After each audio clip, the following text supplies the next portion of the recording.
Hasta hoy el balance no es favorable.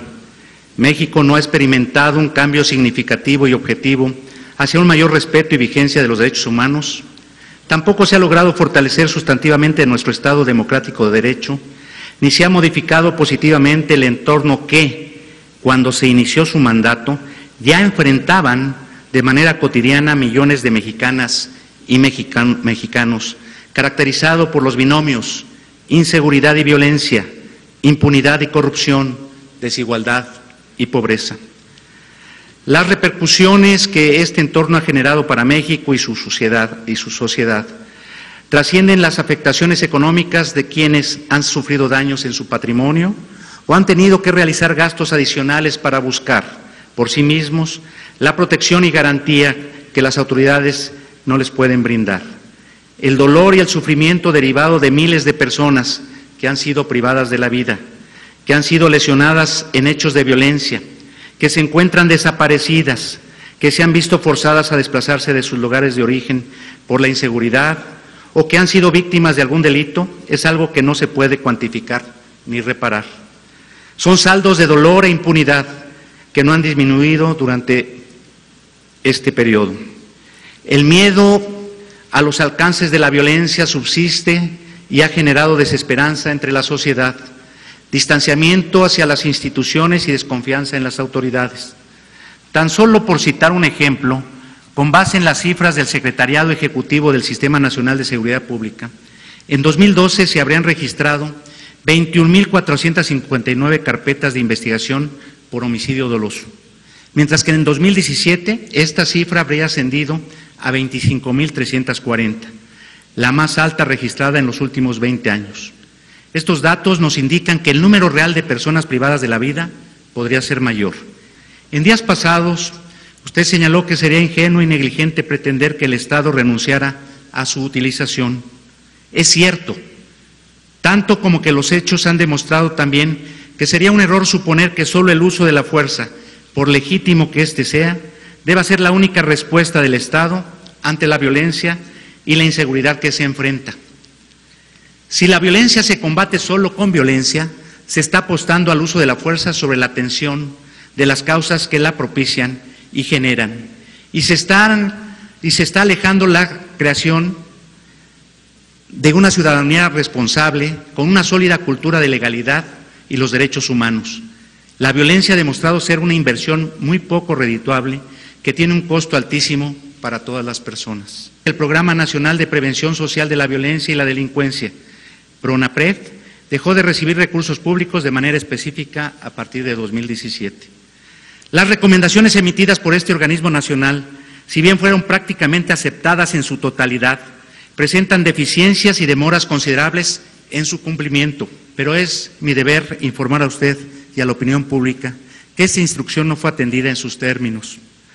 En este sexenio hubo violaciones graves a los derechos humanos: Chalchihuapan, Iguala, Tanuato, Apatzingán, Tlatlaya, Nochistlán, son algunos de los nombres más representativos que marcaron el sexenio 2012-2018, en un momento crítico de los derechos humanos.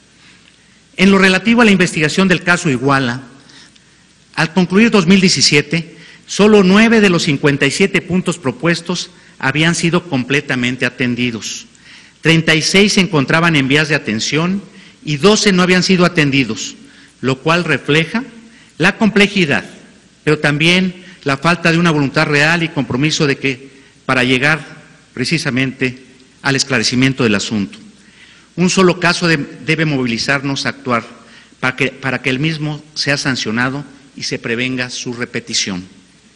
Desafortunadamente, en los últimos años en nuestro país se han presentado más que casos aislados. De 2012 a 2017 se registraron 274 expedientes de queja calificados con tortura, los cuales pasaron de 2 expedientes en 2012 a 138 en 2016 y a 76 en 2017. En ese mismo periodo se contabilizaron 5.086 por detención arbitraria, 195 por privación de la vida, 11 por ejecución sumaria o extrajudicial, así como 89 por desaparición forzada o involuntaria.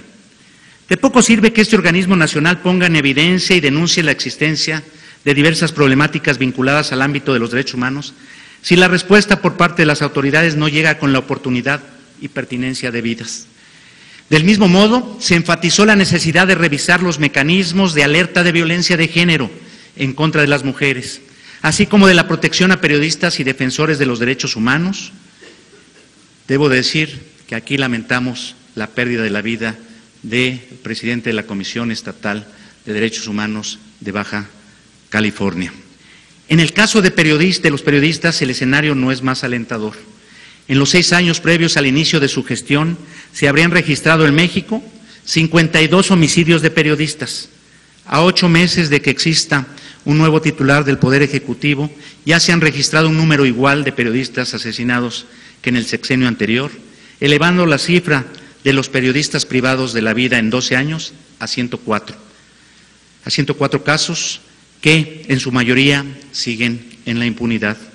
México, lo hemos señalado, tiene una enorme deuda con las víctimas de tortura, con los miles de desaparecidos, con las familias que día a día asumen con esperanza y deseos de justicia su búsqueda, develando la geografía del horror, impunidad e indiferencia que representan las fosas clandestinas en nuestro país. El uso excesivo de la fuerza y la indebida planeación y ejecución de un operativo policial en Nochistlán, Oaxaca, las detenciones arbitrarias y desaparición forzada ocurridas en Papantla, Veracruz, así como torturas, desaparición forzada y ejecuciones arbitrarias en Tierra Blanca, Veracruz.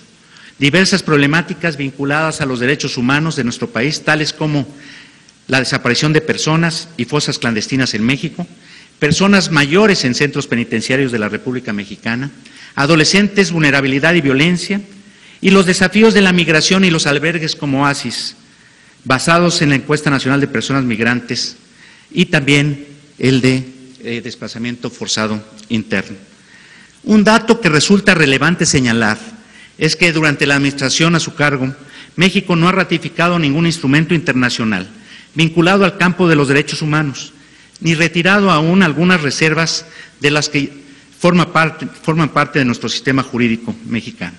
El artículo 1 constitucional prevé la obligación de asumir la convencionalidad e integrar los derechos humanos reconocidos por la misma bajo los principios tales como la progresividad y la universalidad.